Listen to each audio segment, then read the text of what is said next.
Not much has been discussed on mainstream media in the lower 48 states about the devastation from the villages up there in Alaska from Typhoon Halong that struck in mid-October of this year.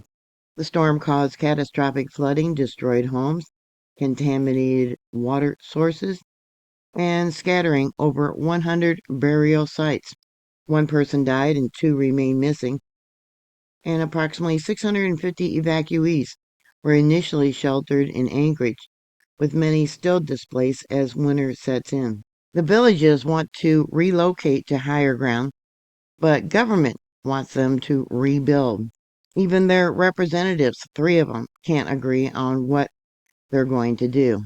If they do finally agree to relocate the villages to higher ground, it would probably be at least a decade before that would happen. I'm going to dive into more information about what's been happening. Please stick with me, and I'll tell you more.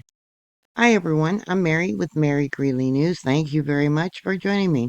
Thank you very much for your support. I want to give a shout out to Larry and Linda and Terry, who recently bought me a super sticker. God bless you. Thank you very much. Please like, share, and subscribe. I'm also on Rumble, and I'm also on Patreon. Back on November 13th, there was a meeting at the Betty Davis East Anchorage High School that brought together residents, state officials, FEMA, and small business administration to discuss recovery efforts and long-term options. Officials emphasized that disaster response funds from FEMA and the state will provide rebuilding and repairing damaged infrastructure, homes, and personal property, rather than funding full relocation. With the threats of permafrost thawing out, the sinking of the land, the people there have been asking for years and years, if not decades, to be relocated. But the government doesn't want to spend the money or do that. What the government wants to do is elevate boardwalks on pilings, fortify homes against future storms, and provide subsistence for lost equipment. But there's all kinds of environmental and health hurdles. The waters there have been contaminated from spilled stove oil tanks, honey buckets. I don't know if you know what honey buckets are, but yeah, poop buckets that people dump into the lagoon, which polluted drinking water and lakes. There was also the saltwater intrusion. The power systems need to be repaired, and there is a need to find new freshwater sources. All this that the people have to go through is very daunting, and winter weather is slowing progress. Efforts to locate and re-intern 106 exposed coffins, or the remains, from Kipnuk and neighboring Kwajalein, sorry for pronouncing that wrong, are ongoing, and there is significant barriers for people that probably are being forced to find some place to stay other than the temporary housing in Anchorage and Bethel. Many homes were smashed together by the floodwaters, and vital systems like power and water are still under assessment. Many of the leaders of the different communities are advising people to return only when it's deemed safe, noting that a lot of people have claimed they're not returning. They don't want to do this again. The destruction was widespread. Saltwater contamination went about 60 miles up the different lagoons and rivers. Pollution has rendered the traditional water sources unusable, forcing reliance on hauling water. Subsidence hunting and fishing, central to many of them way of life, are hampered by new permit requirements in urban areas. It's a stark contrast to village norms. While immediate funds won't support relocation, the November 13th meeting opened up a longer conversation about it, drawing parallels to nearby Newtok 30-year relocation to Murdervik. I mean, that's a generation. Took them a generation, almost a generation, to relocate. Yeah, the village. There in Kipnuk, they have been pursuing a protect in place strategy, pre-storm preparedness, such as reinforcing riverbanks, that the government had promised that they would do, but ended up never materializing.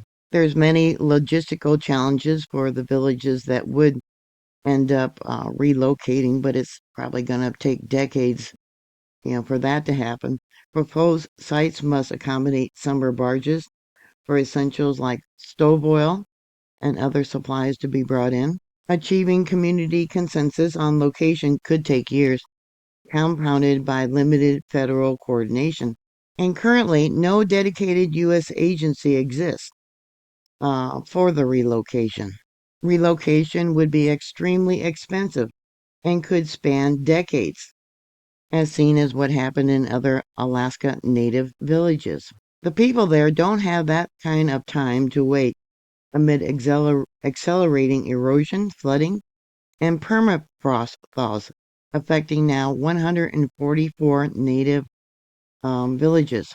That typhoon ended up destroying or damaging up to 90% of infrastructure in hard-hit areas like Kipnuk and scattering debris, vehicles, and even homes miles away. It ended up being one of Alaska's largest airlifts, moving hundreds of National Guard helicopters to rescue the people and their dogs. Yeah, there was hundreds of dogs that had to be rescued too. State, federal, and local teams are now prioritizing infrastructure restoration, but experts warn that returning residents could face extreme uncertainty from intensifying erosion, permafrost thaws, and future storms. Yeah, the government just wants to put a band-aid on the current situation instead of thinking, of the future, long-term plans for these people's safety and for the infrastructure. When you got three of the main representatives for the area, for the state, I believe one of them is a senator, that don't want to take the initiative to do what needs to be done to help these people. Yeah, it's devastating. It's heartbreaking.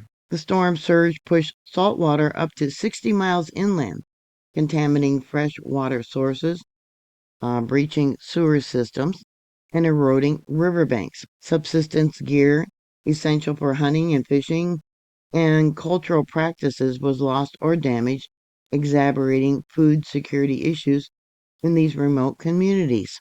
Crews from the Alaska National Guard, U.S. Coast Guard, Alaska Organized Militia, Task Force from Bethel, FEMA, EPA, and local volunteers are working around the clock, focusing on life sustainment. Progress is being hampered by early snow, frozen ground, and barge access limits. So far, over 89,000 pounds of wreckage has been cleared, including 30 miles of boardwalks in 6 villages. Teams are addressing pollution from spilled fuel, stove oil tanks, and honey bucket outhouses waste that were dumped into the lagoons. With the U.S. Coast Guard Pollution Response Unit conducting assessments.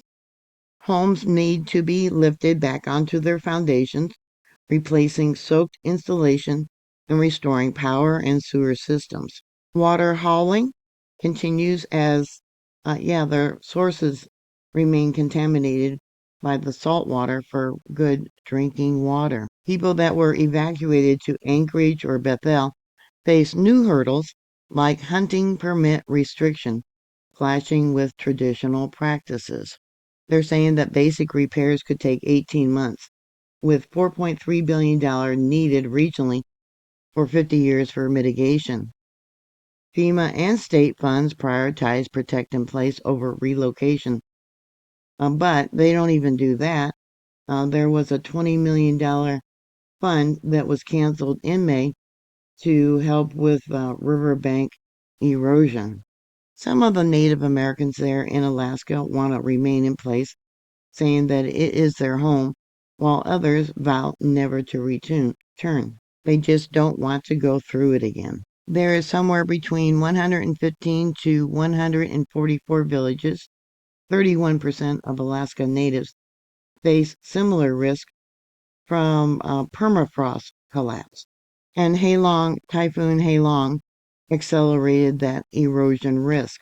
And once again, like I was saying, there is no federal relocation agency currently that exists. Any new sites that are chosen need to have barge access for fuel, and that could take decades. Heartbreaking what's going on up there. What are your thoughts? Please put your comments down below. Thank you very much for watching. Please like, share, and subscribe, and I'll talk to you later. God bless you.